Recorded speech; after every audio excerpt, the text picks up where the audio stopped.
Hey, what's going on, everybody? A Way Out Devotional. Look, I'm in Psalm 17 today, still in Psalms. I want to say this as well. Listen, I do daily devotionals, so check it out. Follow me on Spotify, YouTube, or Apple Podcasts, but preferably Spotify. It's A Way Out Ministry, and you can catch all these. I've got probably, over 200 on there, but right now I'm going through a series of Psalms. And so Psalm 17, right now, I ask you this question: who fights for you? This is a prayer of David because David had his enemies coming around him. It says in verse 9, it says, "From the wicked who oppress me, from the enemies, deadly enemies who surround me." I don't know if it was Saul, I don't know if it was his, I don't know who it was that was coming against him at this point in time, but he had the enemy coming against him. And so I ask you again, who do you have fight for you? Because the fact of the matter is, you will have things come against you. You'll have people come against you. You'll have people talk about you. You'll have situations come, whatever the case may be. But you got to understand that we don't fight against flesh and blood, but we fight against the principalities of this evil, dark world.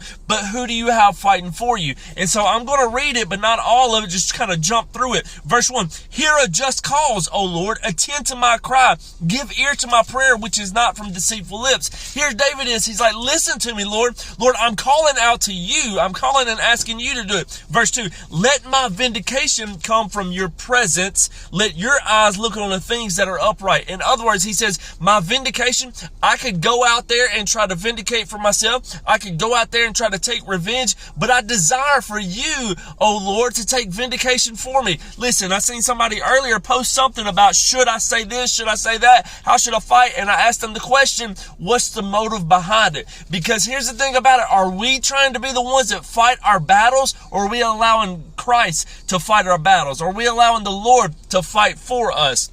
Then he goes into saying right here, verse 3, he says, "You have tested my heart.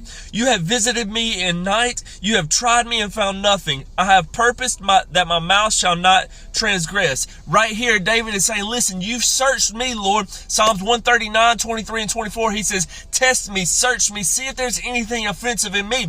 And so before anything, when you're in situations, when you're in circumstances, when the enemy is coming against you, or when oppression is coming at you, stop for a moment, search yourself, Lord. Is it me? Is there anything I've done? Do I need to search myself and work on things within myself? And that's what David does a lot of times, because he knew, guess what? That he was a sinful man. He knew that he had messed up before. He knew that he had to seek the Lord and say, Lord, if there's anything in me, make me right first. But then he realized there was nothing in him that was wrong. He says, Lord, you've tested me and you've tried me, so I'm coming to you.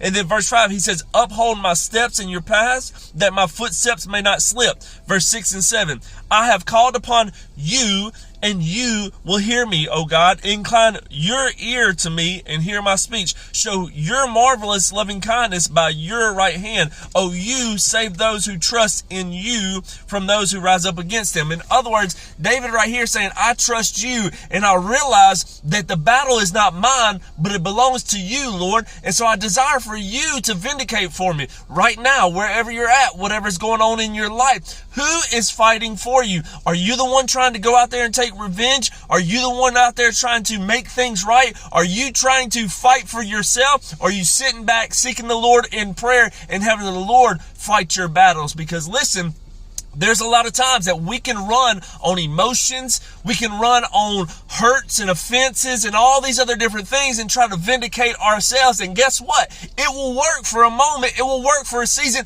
and it will make you feel good when you get all that stuff out. But guess what? A lot of times it'll come back and bite you, and you'll regret later on what you had done.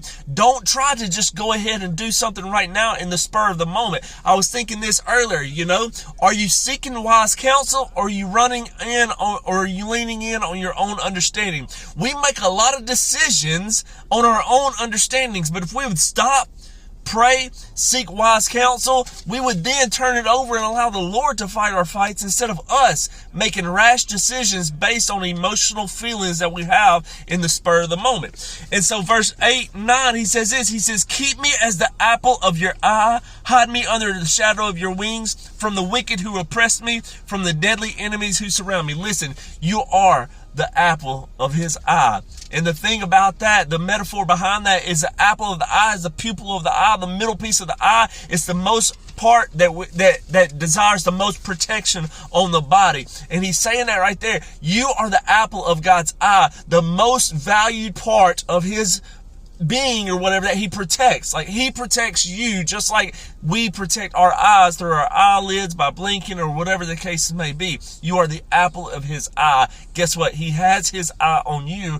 and he is protecting you. Let the Lord fight this battle for you. You don't have to. You just keep seeking the Lord. You just keep serving him and allow the rest of it to fall in place. God's got your back. He didn't bring you this far to let you down. Maybe the Lord's trying to do something that you don't even understand. And the moment you try to put your hands in it is the moment you try to make it work out a certain way when God says, I'm trying to do something totally different. Sometimes the Lord will sit us down, shut us up, so that he can fight our battles so that we don't have to. There's times that I can't do things, and I thank God for those moments because, Lord, I have to trust in you, and Lord can do what he desires to do.